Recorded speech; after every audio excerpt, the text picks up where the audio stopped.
এই শীতকালে তো ছোটোবেলা থেকেই ধনেপাতার চাটনি খেয়ে আসছি বা তরকারিতে ধনেপাতা খেয়ে আসছি। তো এবার এই ধনেপাতা দিয়েই মাছের ঝোলটা করলে কেমন হয়?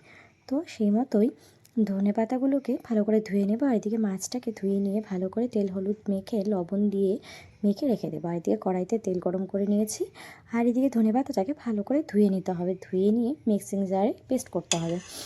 তো এই কড়াইতে তেল গরম করে মাছগুলোকে ভেজে নেব, আর এদিকে মিক্সিং জারে ভালো করে ধনেপাতাগুলো দিয়ে লঙ্কা, রসুন, কয়েক কোয়া আদা আর পেঁয়াজ দিয়ে ভালো করে পেস্ট বানিয়ে নেব।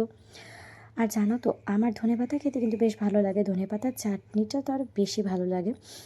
তারপর এদিকে কড়াইতে তেল গরম করে শুকনো লঙ্কা ফোড়ন দিয়ে দেবো, আর এদিকে আমি মশলা বেটে রেখেছিলাম জিরে আর ধনে, সেটাও আমি এই ফোড়ন দিয়ে তারপর পেঁয়াজ কুচি দিয়ে তারপর দিয়ে দেবো। তারপরে একে একে হলুদ লবণ পরিমাণ মতো দিয়ে দেবো।